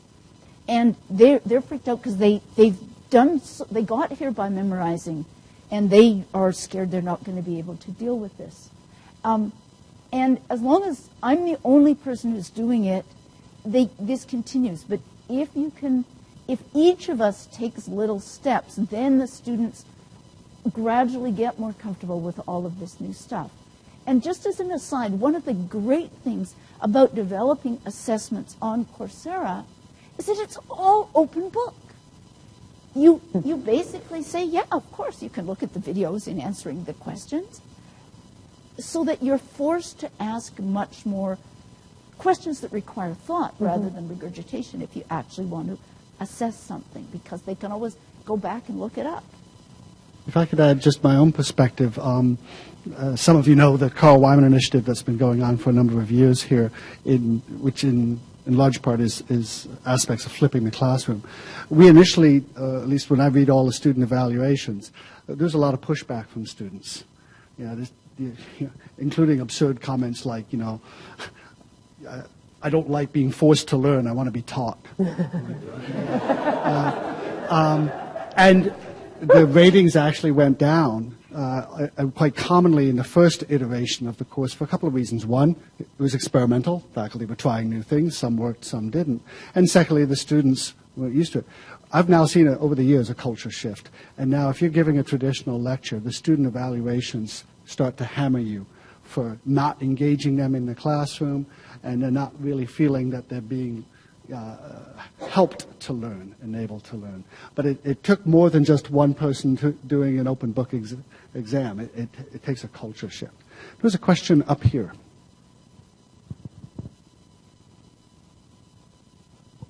Hello, I'm Niamh Kelly from Department of Pathology, Faculty of Medicine.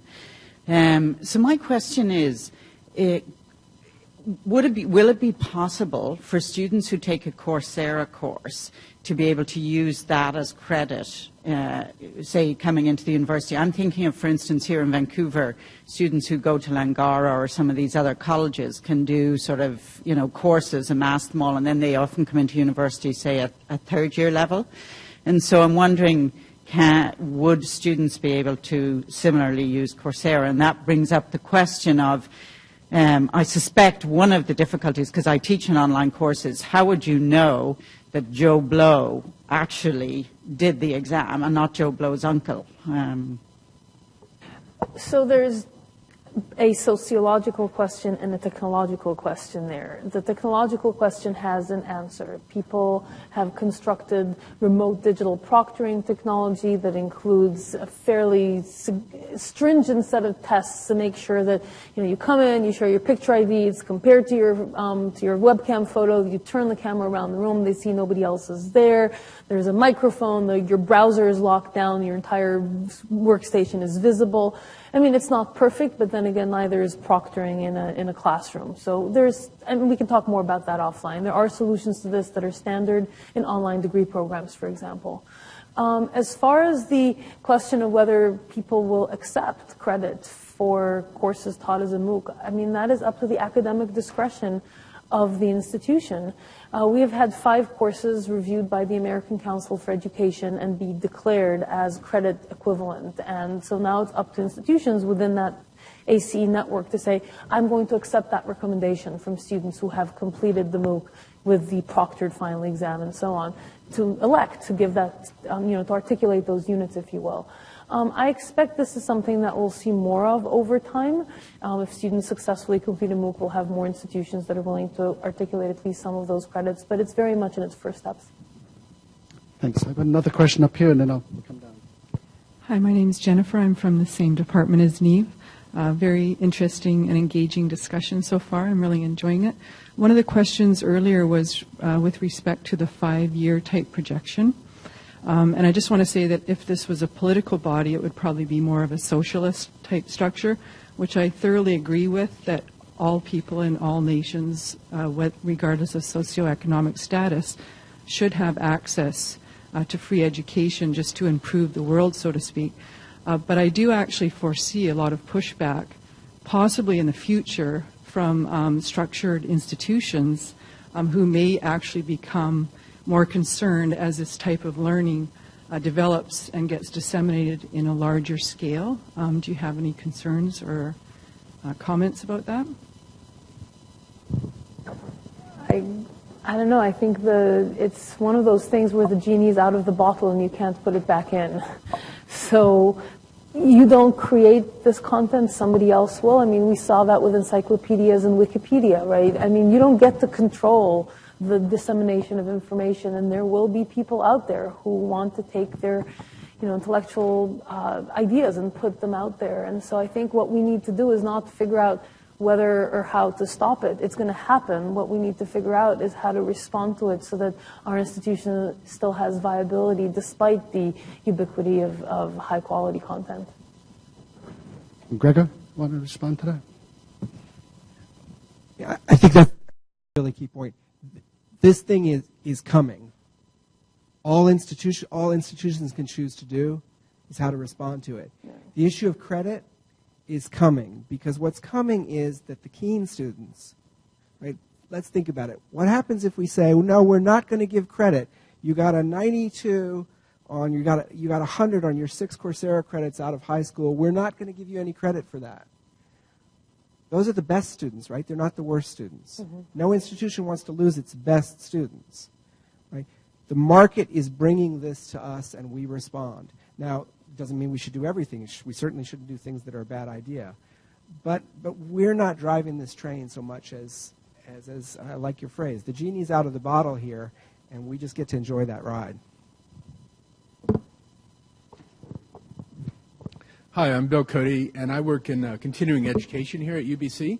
So I'm 10 times more paranoid than any tenured professor because we're a cost recovery unit. And I think MOOCs are great, open education. You know, it's really expanding access for learners worldwide and all types. I have 2 questions. The first one's for you, Daphne, and then another question for the panel. I'm just wondering, I think about business models a lot. And I look at Coursera, and you represent a lot of the greatest high ideals of education.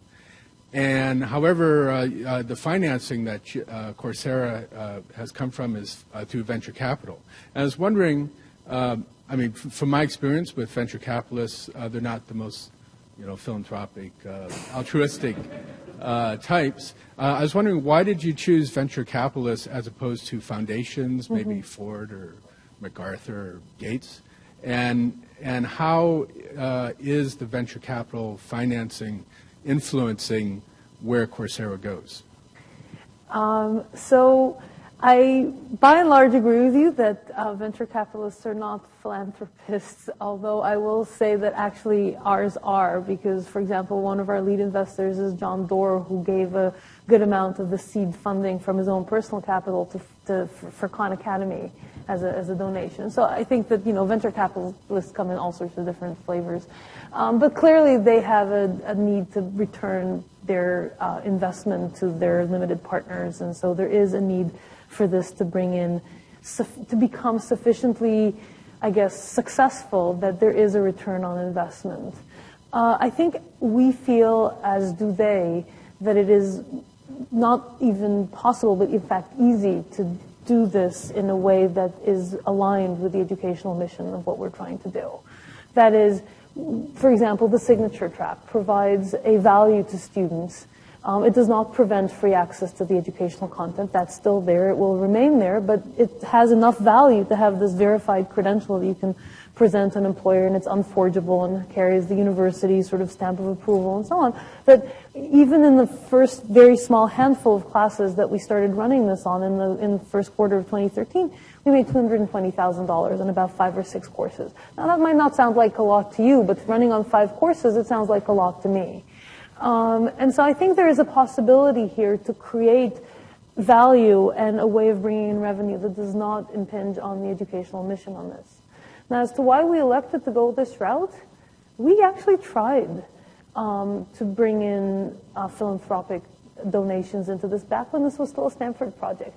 And we got, I think $75,000 from Google and another $25,000 from Intel, and Stanford from its, from the presidential discretionary funds gave us another $100,000. And I think if we'd really scraped the bottom of the barrel, we would probably have raised maybe $1 million to get this off the ground from philanthropic foundations. Now, of course, with the visibility that we have, we could probably do a lot better. But back then, I think that's where we were at. And it was either try and do this on a shoestring budget and fail, or do this in a way that we thought could be successful. And we think we can do this without, as I said, in any way subverting the educational mission of what we're trying to achieve.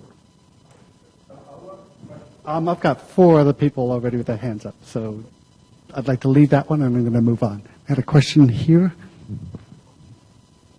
My name is Umang Khandelwal, and I work at the AMS, so I come from the student perspective.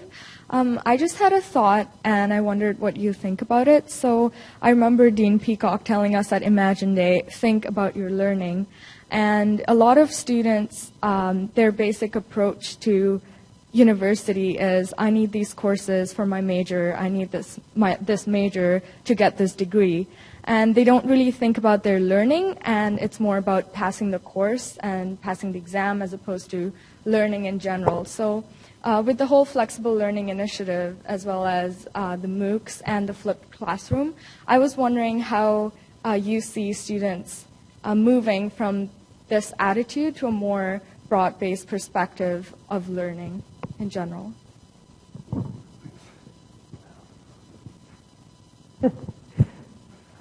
Leave it to a student to stump the panel.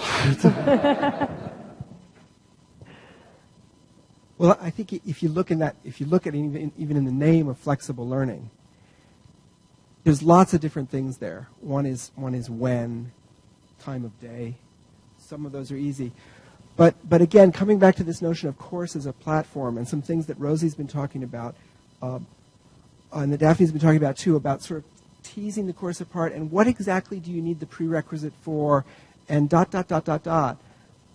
I think we could end up fairly soon in a place where a student sort of plots their course on a much finer degree of granularity than the current thing. You know, they say, well, I want Rosie's course, but, actually I don't want Rosie's whole course. I want these aspects of the course, and in fact, Rosie's kind of figured out that you can kind of get through that piece of it. I think that's a notion of flexibility that's going to happen here, and I hear in students kind of a desire to do that, to sort of pick the pieces that are really right for them. I think there'll still be people who say, well, at least for the first couple of years, kind of tell me what to do. But that desire to customize might move quite back, and I think the work that we're putting into these things, into these artifacts, will support that. It will be hard work, but I think these artifacts are better tuned to that than our previous courses have been. A couple of things I've noticed, it's sort of both sides. One is that we have to think of our courses as an offering, a smorgasbord that we're offering to the students, and they are absolutely free to take whatever they like. But it's very hard for us to even know at this point what they're taking. The other side is, it's a no-credit course, and yet I've got so many students who are really caring about their marks. Mm-hmm. And it's shocking how much they care that they lost a point on this quiz because they thought we worded the question wrong. But I think it doesn't mean that they're just grade-grubbing pre-meds. It means that, apologies to the grade-grubbing pre-meds in the audience, I think it means that, this is Gregor's point about these are the keeners. And grades are how they measure learning, did I actually manage to get the questions correct on the quiz? If I did, good, that means I really did understand it. I'm not fooling myself. And so wanting to get a really good mark is okay. This is my new insight. It's okay, even in a non-credit course. It just means you really care about understanding. Mm-hmm. I've got time. Oh, Kevin? Sorry, let me just briefly comment on that.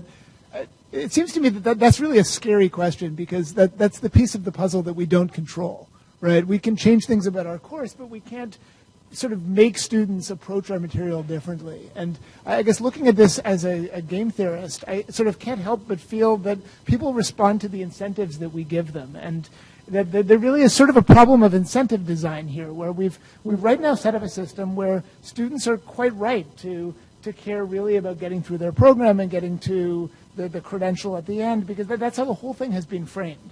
And I think this really requires of us that we rethink the way that incentives are presented to students, and we make this new system kind of navigable for students in a useful way. Thanks. I got one last question from behind the pillar. I'll emerge out in front. Hi, Erica Frank. I'm a professor here in the Faculty of Medicine, and I'm also the president and founder of nextgenu.org, which is the world's first MOOC that's for credit for free. And we're in 81 countries, and so my question to you is, we sort of represent the next generation of MOOCs, right? The for credit for free piece. And I was curious about what you were thinking. You spent a lot of time responding to the threat that MOOCs pose to traditional universities. What about the next generation of MOOCs and being able to do this for credit and for free? What will the business model be for Coursera and for others then? Whose credit are you giving? I'm sorry, I'm not familiar, so if you could just give... Sure, I'm happy to talk to you more about it afterwards. We have 4 courses out. Each of them has a different university as the accreditor for each of them, as well as specialty societies. So far, we're mainly in the health sciences. Mm-hmm. So perhaps you could talk afterwards, or find out more about it. Thanks. And last, I know there's more questions than I can get to, and the last 5 minutes of the program is devoted to Angie Redish, who is the Vice-Provost here at UBC. She is in charge of our Flexible Learning Initiative, and I actually promised her 15 minutes. All right. I acknowledge that it's better for me to hear from you and the panelists than from you to hear from me. And mostly what I want to do is actually to thank the panelists and to thank them for the insights that they've brought and I think the challenges. And so I sort of think I'm kind of interested in what you heard. And so what did I hear? What I heard, first of all, was opportunity, right? I just sort of, it was, somebody referred to a smorgasbord, and I kind of thought, smorgasbord, what's that like? And I don't know, I'm old enough that we didn't have tropical fruit year-round. And so now I'm thinking this is the smorgasbord when we globalize and suddenly there's pineapples and strawberries in January, right? That's kind of really exciting. So that the smorgasbord, that's the opportunity. One of the things that perhaps I saw more deeply was how energizing and what a learning experience it is for the faculty to be in this new environment. And that is kind of, I kind of know that there's opportunities of access. I know that there's opportunities for students, for learning in different ways, for flexibility.